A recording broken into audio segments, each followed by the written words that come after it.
Good afternoon, everyone who are gathered here.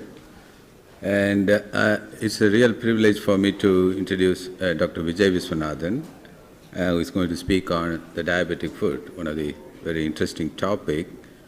He's the head and chief diabetologist, MV Hospital for Diabetes, and Professor M. Viswanathan Research Institute, Rayappuram, Chennai, everyone knows. And is a member of national governing body of the Association of Physicians of India. He is honored with the first Vivian Fonseca Scholar Award for the paper on TBDM by the ADA during the June 2013 in Chicago, USA. He has organized several, at least 5 international conferences on diabetic foot itself, which speaks for itself, who is the right person to speak the topic today. And he got trained 2,000 physicians in preventing the foot amputations related to diabetes. He's got umpteen number of more than 150 research publications in peer-reviewed international and national journals, especially on diabetic neuropathy and diabetic foot problem prevention and socioeconomics aspects of diabetes. And his focus on diabetes research includes diabetic nephropathy, diabetic foot, tuberculosis, and diabetes. And with this, I would ask the speaker, Dr. Vijay, to come to the dais and to go on with his lecture. Thank you.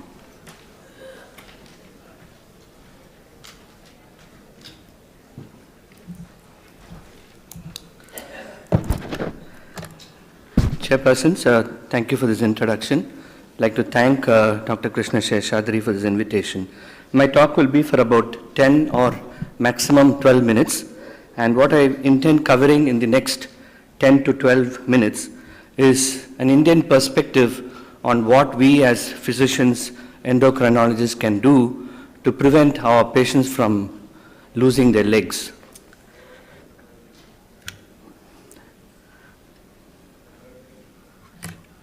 I'd like to start with this publication of ours about 3 years ago, probably the first one from India, which looked at the cost of diabetes care in India, taking into consideration both the direct and indirect cost. And we estimated that in India, we spend about 1541 billion Indian rupees for diabetes care. And this is from a developing country. And if you see the next slide, you will find that patients in India pay for their diabetes treatment.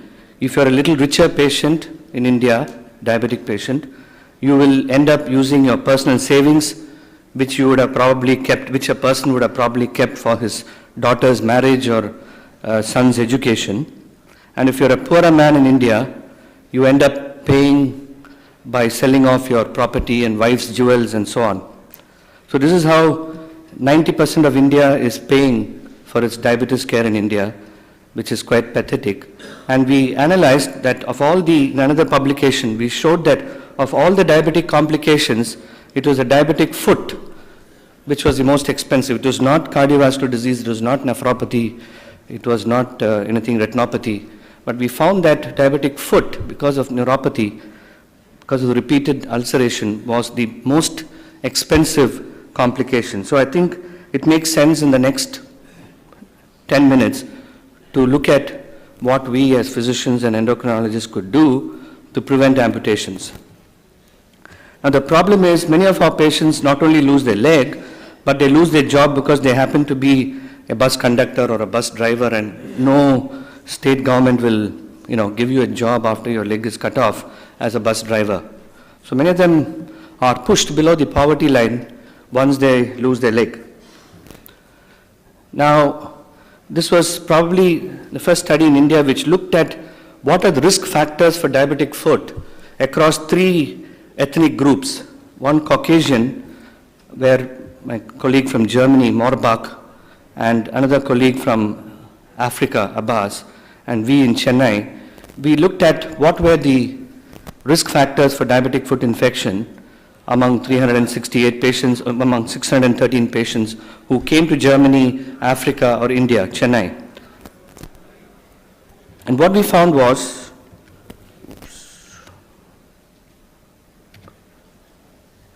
that the peripheral vascular disease prevalence was perhaps the lowest in Africa and in India. You can see that in Africa, in Germany, the prevalence of peripheral vascular disease was 48%, whereas in India and Africa it was only about 12 and 13% respectively, which means we have only 1/4 the peripheral vascular disease as the Caucasians. But if you see the amputation rates, it's highest in India and Africa compared to Germany. Now, what we analyzed in this paper, which we published in Diabetic Medicine, was that despite lower prevalence of peripheral vascular disease, it was infection which was the primary reason for amputation. That patients ignored, because of their neuropathy, they ignored the minor infections which happened. They just allowed the infection to go on, and until their infection had spread well beyond their ankle and they had to be amputated below the knee. Now, in another study, we wanted to know what happens if you cut off somebody's leg in India or in Bangladesh or in Africa. In a developing country, if you remove somebody's leg due to diabetes, what happens to this person, say, after 3 years? So this was a good paper where we looked at this issue, and you can see that about 16% had actually died after their leg was removed in a matter of 2 to 3 years. About 15% had got a myocardial infarction, and about 10% had a reulceration rate. It means about 40% of people either have a reulceration on the contralateral limb, or they will die, or they'll get a heart attack in India. So the best thing is not to lose a leg if you have diabetes in India. The last 8 minutes of my talk, then let me concentrate on the initiatives which we can take as diabetologists and endocrinologists to manage this diabetic foot burden. The first thing is to remember that we have to make a diagnosis of an at-risk foot, and it depends on where you are sitting. If you are sitting in rural Bihar or in rural Uttar Pradesh, all that you need to do is only ask for a history of neuropathy or peripheral vascular disease. All that you need is a 128 Hertz tuning fork which can detect the vibration in your foot. And all that you need is a knee hammer, the long one, where you can examine the ankle jerk and see whether it is present or not. Now, if you have secondary care, if you're in Chennai or in Mumbai and so on, you could use those pressure mats and so on. But it's really not necessary if you're sitting in rural Bihar to make a diagnosis of at-risk foot, to invest in all those 8 lakh machines and 10 lakh machines, which gives you those fancy red color foot pressures and so on. Of course, if you're doing clinical research, then it's different. You need to invest in all those expensive gadgets. So what I'm trying to say is, all that you need is a knee hammer, all that you need is a 128 Hertz tuning fork, and probably a test tube of hot water and cold water, because the first sensation to get knocked off in neuropathy, according to Dan Ziegler from Germany, is heat, temperature.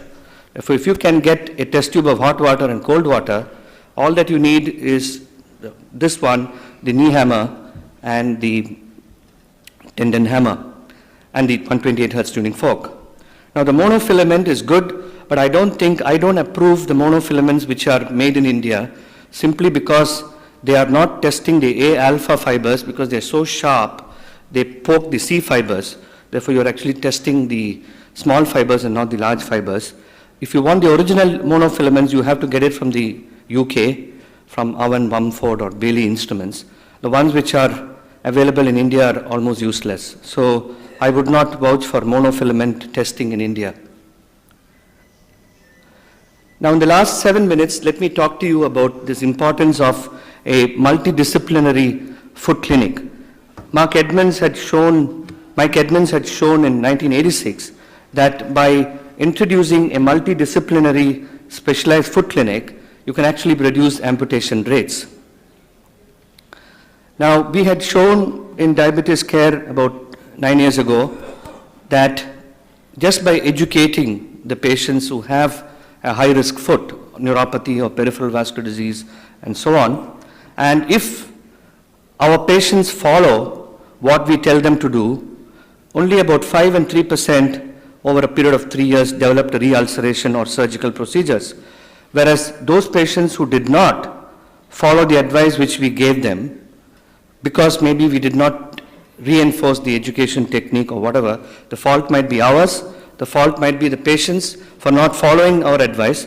And if that's the case, more number of people, nearly 5 times more risk of ulceration and amputation happens if you don't educate your patients. So the simple message is, if you teach your patients how to take care of your foot after doing this tuning fork and tendon hammer examination, I think you can prevent amputations to a very large extent in this country. The footwear is an integral part of the preventing amputations because of offloading. Mike Edmonds had shown in 1986 that footwear helps. In 2004, in a prospective study, we had shown that people who were given sensible footwear, diabetic footwear, about 191 of them, and compared to patients who refused the footwear which we had given and wore their own footwear, it was found that the re-ulceration rates were about 4% among the patients who wore the good footwear and about 33% in whom just wore the useless Hawaii chappal which most of our patients wear. The Hawaii chappal is one of the worst footwear which Indians with neuropathy can ever wear, and most of our patients wear Hawaii chappal inside their homes, unfortunately. With this background, what we did was we developed this diabetic footwear because patients were not willing to wear the MCR and MCP and so on because that's worn by people with leprosy.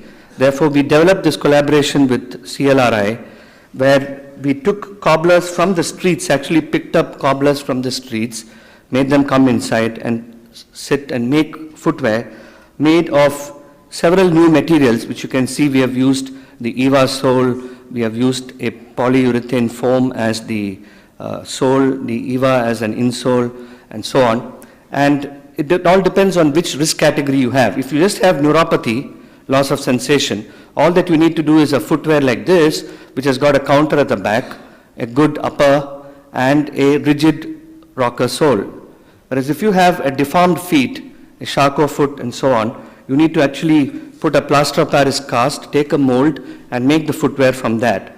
If you have a foot which is slightly deformed, you can actually give them what is called a rigid rocker sole using all these materials. So I think it's very simple if we want to protect the feet of our diabetic patients.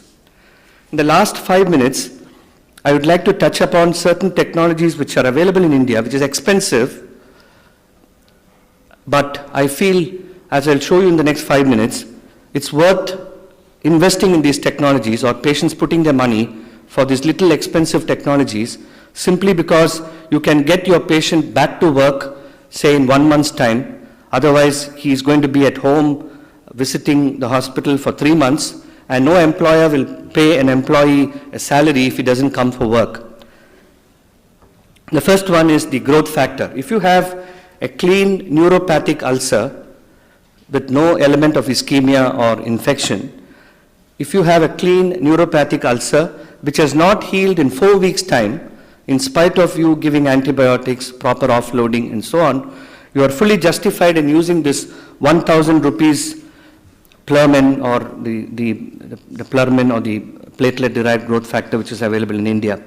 It works because we had published, along with Sharad Pense from Nagpur, if the wound has stopped healing because of constant pressure and neuropathy, by applying these growth factors, you can simply get the wounds to start healing again, start growing again. So it works, but just mind you, it is only for people who have a neuropathic ulcer which has not healed for 4 weeks in spite of all the measures which are needed to heal an ulcer. The next technology, if you ask me which is the most innovative technology in this century for wounds, especially diabetic foot wounds, is the negative pressure therapy or the VAC therapy. Now, VAC therapy is a method where you apply a negative pressure and you suck out all the interstitial fluid and the wound just contracts in size. It can be used on wounds anywhere in the body. In fact, this is an example of the This was one of the first patients we put the VAC on. Actually, he had undergone revascularization in Amrita Institute in Kochi, and I think they told him to go for a below-knee amputation, and he landed with us. And you can see that after applying the VAC, after a debridement, you can see it is healed and skin grafted, and his leg was saved. Therefore, this sort of healing can come in this sort of a wound by applying a VAC therapy.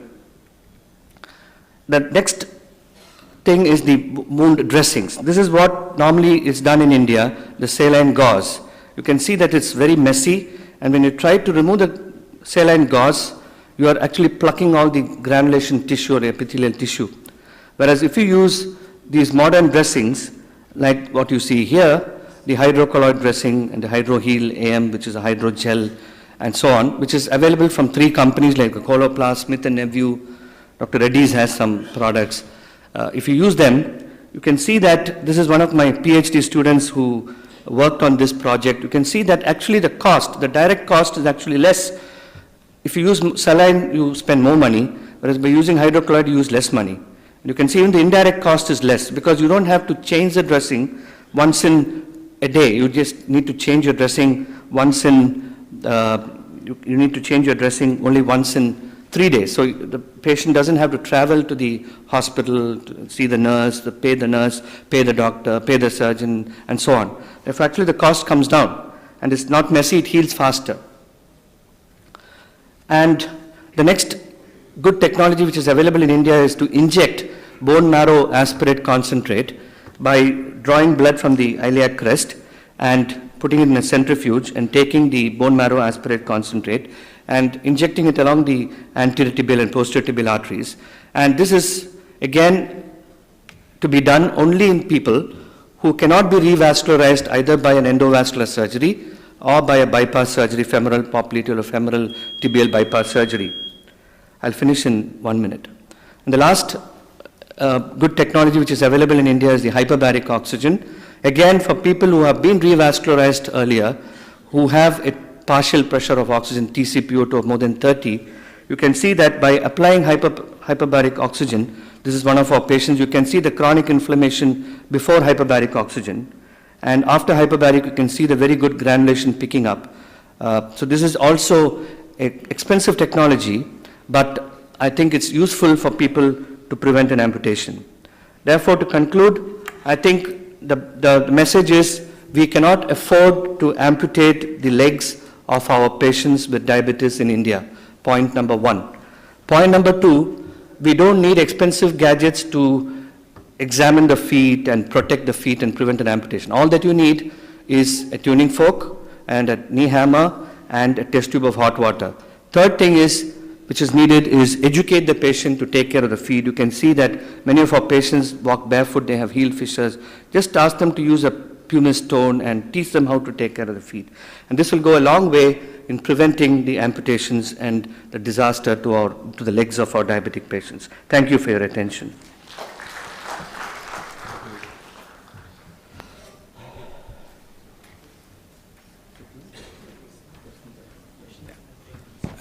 Thank you, Dr. Viswanathan. We appreciated many facts. The prevention, it takes you a long way in the prevention of amputations. And he highlighted, simple clinical tools to classify the risk, whether the patient belongs to low-risk category or high-risk category, and to sensibly approach. And the education is very vital for the patient point of view. And then you can take in some of the higher-end technologies, including the growth factors and the hyperbaric oxygen therapy and the VAC, etc. And we'll take the questions at the end of the next lecture, and so that it may be time effective. Thank you.